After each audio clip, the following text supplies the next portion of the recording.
90%的人都不知道的赚钱秘密。一导论揭示金钱的秘密。大家好，我是赚钱天道的 Jensen 赚神。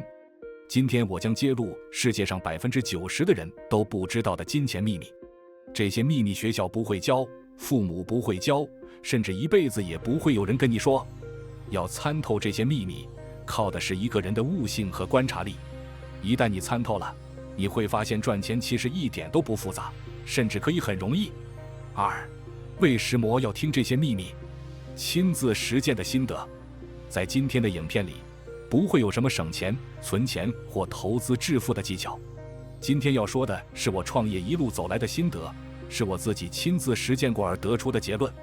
里面的每一条都是干货。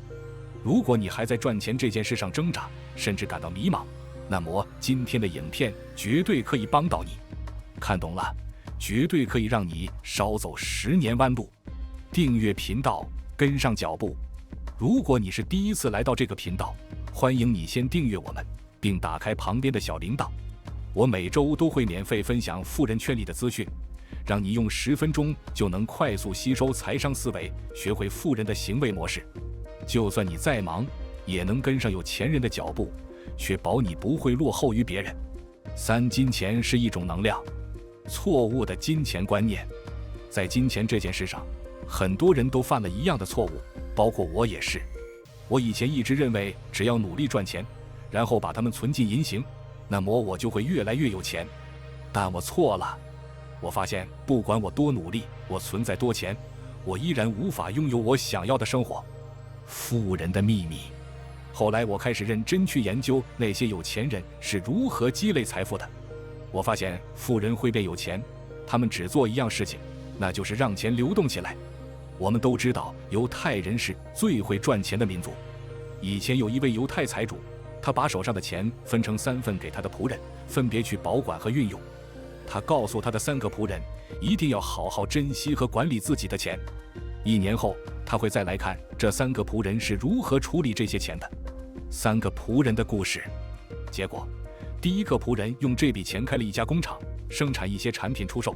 第2个仆人则是拿来投资了各种项目，而第3个仆人出于安全考虑，就只是把钱埋在了他家的后院里。1年后，财主回来看3个仆人的成果。第1个仆人生产的产品大卖，把财主的钱增加了超过2倍。财主非常高兴，把一些钱分给了第1个仆人。第2个仆人投资项目有赢有亏，总的来说并没有赚多少钱。财主听完后没有多说什么，只是教了他一些投资之道。而到了第3个仆人，他的钱没有任何增加和减少。仆人解释说，我害怕这些钱用得不好给你造成损失，所以把它们都埋在一个安全的地方，等你回来的时候可以原封不动地还给你。这位财主听完他的话非常生气，大骂他说，你这个蠢货，竟然不能好好利用你手上的钱。金钱流动的重要性。在犹太人流传下来的观念里，有钱不至半年闲是非常重要的一条。在他们看来，只要他们手上有钱，那么他们永远都会让这些钱流动起来。与其把钱存在银行里睡觉，赚取那一点点可怜的利息，还不如让钱生钱。从经济学的角度来说，金钱只有在周转中才会体现出它的价值。如果失去流转，那就不可能增值。而站在能量学的角度来说，世界上所有的东西都是流动的，包括金钱。有流动才会再生，有付出才会有收获，有花钱你才会赚钱。这就好像人体的血液一样，要保持健康的循环才能再生。学会理财，要让金钱流动起来，那就得学习理财，不然你的财富血管就会阻塞。所以，如果你还不是很富有，并且想要变得富有，那么就要记得，金钱是一种能量，而能量永远无法停止流动。4，信用是一切财富的前提。信用的重要性。信用是这个世界上一切事物的基础。比如，你想要跟银行贷款，银行看的首先是你的信用；你想要申请信用卡的额度，银行看的也是你的信用。2个人想要合作，看的是对方的信用。或者你是一个创业者，你研发了一个产品，想要推出市场，市场也要看你的信用。信用是这个世界上所有交易的前提，所有合作的基础。即使有合作协议，即便有白字黑字做证明，但我们人依然会很大程度依赖信用这个东西。买房子的例子，举个例子，比如你想要买房，你看了一下某地区的房子，觉得不错，地段理想，价格便宜，质量也不错。这个时候，你是否会毫不犹豫地签下合同呢？你不会的，因为你会想要先了解卖你房子的这个建商的背景如何，他们一直以来的信誉如何，他们盖过多少栋房子，中间是否有过不良记录，所盖过的房子里是否有出现烂尾楼的情况，或是偷工减料被投诉过，这些都是你更在意的信用的积累。相反，如果这个建商是拥有30年的历史和经验，一直以来售出的房产都是属于中高端，非常讲究质量，并且从来没有什么负面新闻，那么你会更愿意选择他家的房子。在我们人的一生中，会有无数个赚钱的机会，但信用是通过时间不断积累的。所以在下次有一个机会来到你面前的时候，记得问一问自己，这么做是否会破坏你的信用？如果会，那就千万别做，否则信用一旦被破坏了，那是很难再建立起来的。5. 忽略所有不相关的建议，选择合适的建议。我非常相信一件事情，如果你想要达到某个目标，那么一定要去听那些已经达到你目标的人的建议，而不是还没有到达目标的那些人。就好像你去跑马拉松，你想要完成5公里的赛程，那么你绝对不应该去听跑100米的人的建议，因为他们给的意见不是你需要的，他们知道的只是如何冲刺，如何尽可能地释放大腿的力量，如何在短时间内跑赢对手。但你不一样，你需要的是如何保持呼吸的节奏，如何保持步伐的一致性，如何提升耐力等等。创业的例子，我经常会听到有人说想要开始创业，但父母反对我这么做，或者身边的朋友不鼓励我这么做，该怎么办？ Think and Grow Rich 的作者拿破仑·希尔曾经说过，一个人经常会失败的头号原因是听从朋友、家人甚至邻居的建议。所以如果有人出现在你面前，然后告诉你应该这样做，应该那样做，那么你首先不是考虑你自己应不应该跟着去做，而是先看他是否已经达到你想达到的目标。6. 你永远赚不到你想象以外的钱。开拓视野。如果你现在处在思维上的困局，不知道要如何才能赚得到钱，那就走出去，去看一看外面的世界，去看一看那些有钱人的生活，去到那些富裕的市区，看一看财富是什么样子的，拥有财富的人是什么样子的，什么样的人配得上财富，去感受一下金钱的能量，去提升你对于金钱上的想象。如果你从来没看过100万长什么样子，那么对你来说100万就是非常遥远的一件事情。如果你连想象都无法想象，甚至这100万都不曾出现在你的脑袋的话，那你就永远不可能赚到100万。开拓眼界的重要性。我要表达的是，先开拓你的眼界，先能够想象你的目标，拥有目标后的样子。先去观察那些达到你目标的人都在做些什么，他们都在说什么，都在想什么。充分运用你的观察力去学习，去模仿有钱人的一举一动，那么久而久之，你也会耳濡目染，你的潜意识会开始转变，你会了解有钱人的思想，知道身为一个富人你应该要做什么，什么事是你会做的，什么又是你不会做的。因为只有先看到，你才会得到。7. 从0到1很难，但1到100会很容易。经营自媒体的经验。自从我经营自媒体课程开始，我收到无数的私信，问我为什么他还没看到成绩，为什么他发布的影片没人看，为什么他无法在网上成交到用户。然后我就去看了一下他们发布的影片，发现只是发了1部影片，或是3部、5部影片，这没人看不是很正常吗？没人订阅不是很正常吗？发的影片不够多，不够优秀，不是很正常吗？了解规律的重要性。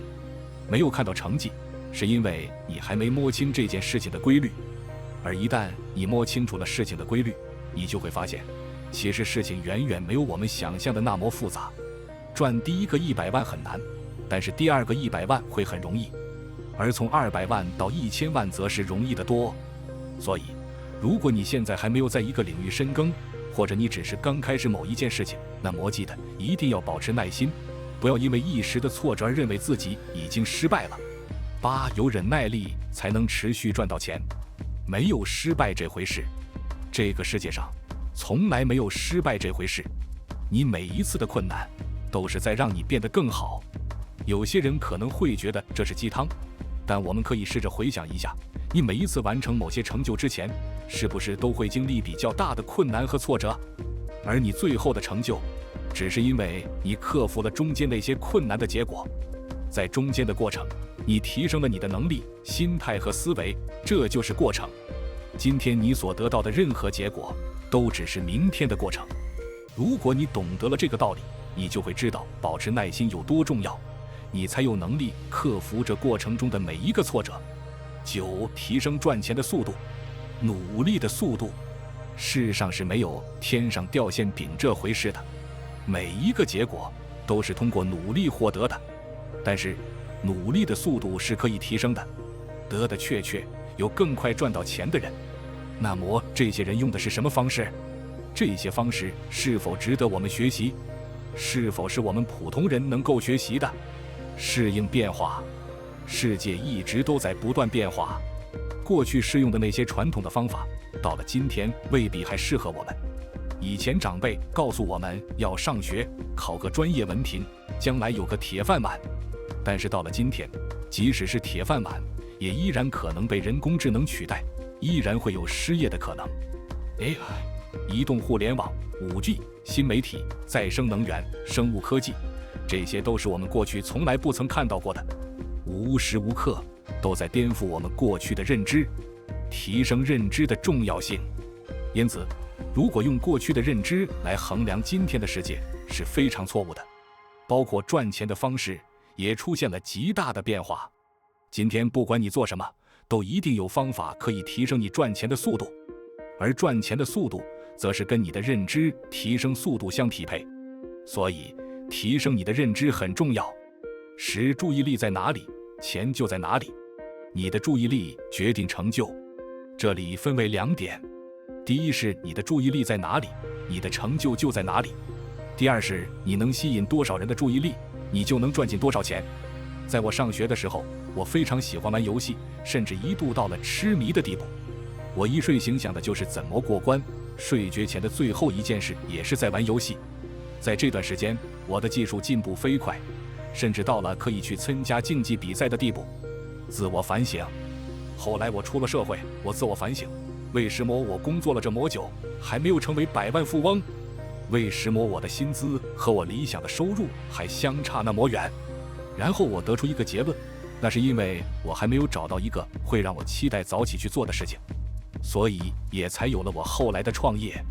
每天早上起床都会期待去做自己喜欢的事情，每天都会不自觉地投入大量的精力到自己的事业上。副业与创业。所以如果你现在还没有赚到钱，你可以静下心来想一想，你现在的工作是否是你喜欢的，甚至是感到厌恶的？是不是你投入的注意力太少了？这也是我一直鼓励大家，如果可以的话，去经营一个自己喜欢的副业，去创业的原因。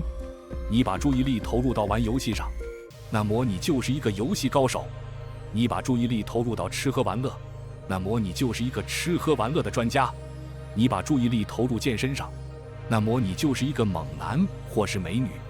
你的注意力在哪里，你的成就就在哪里。吸引注意力的重要性。第2点也是最重要的，你能吸引多少人的注意力，决定了你能赚到多少钱。在这个互联网时代，你觉得什么资源最重要？是金钱吗？是时间吗？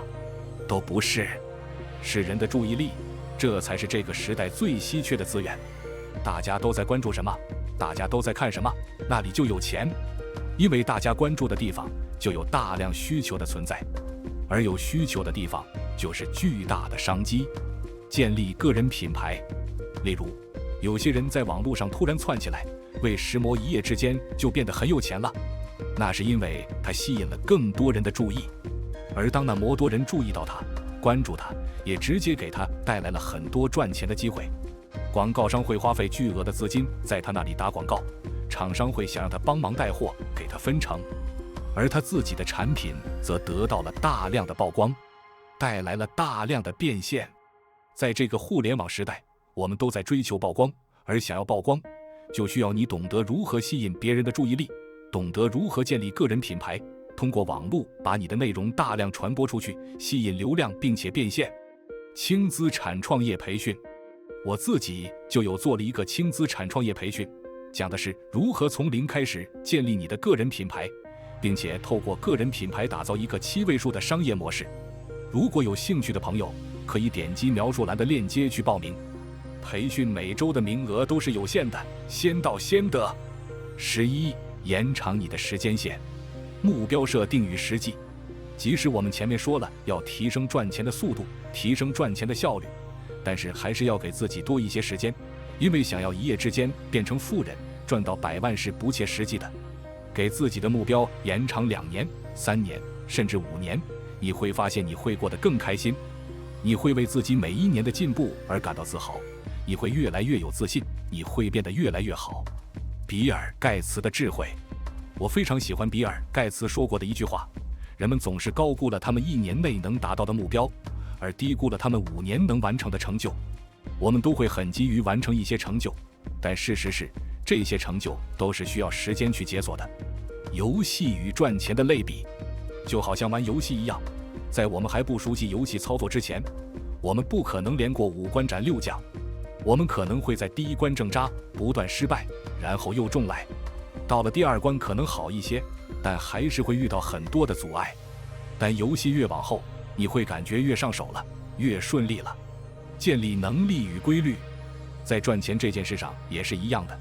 一旦你建立了一些能力，摸透了一些规律，你赚钱的速度会越来越快，赚钱的方式会越来越轻松。不要太着急，所以千万不要太着急。在提升自己的同时，还是要给自己一些时间。随着时间的推移，你会发现你的目标从来没有消失，而是越来越接近了，并且总有一天你会达到一开始设定的那个目标。12. 结语、总结与反思，9大心得。那以上这些就是我自己在赚钱这件事上得出的一些心得，希望也能够对你在累积财富的过程上有一些帮助。如果以上有任何一点看不懂，我还是建议你可以收藏起来，多看几遍。可能你现在还领悟不到，但当你经历多了，多看几次了，你会发现对你人生真正有用的建议绝对离不开以上这9条。分享价值。所以如果你有从今天的影片获得一点价值的话，希望你能帮我点赞并分享出去，把这价值分享给你身边的人，让他们也能跟你一起成长。订阅我们的频道。如果你也喜欢创业赚钱和财商思维的话题，欢迎你订阅我们，并打开旁边的小铃铛。因为我们创建这个频道的目的，就是帮助你打开格局，打破贫穷思维。13. 再次强调，不要盲目追求金钱。最后我想再跟你强调一次，不要盲目追求金钱，而浪费了你大量的时间。今天的影片就到这里。如果你觉得今天的影片有带给你一丝启发，有为你带来一点价值的话，那就帮我按个赞并分享出去吧。也许你身边的某个人也正需要看一看今天的这部影片。欢迎留言讨论，不知以上哪一重点你有共鸣或看法，欢迎留言讨论。如果你喜欢这个影片，请在评论中输入 yes， 我们会制作更多相关内容。订阅、点赞、分享，数钱，好让你之后重温。我是赚钱天道的 Jensen 赚神，希望你每次回来看都有新启发，赚更多的钱。感谢你的观看，我们下个礼拜见。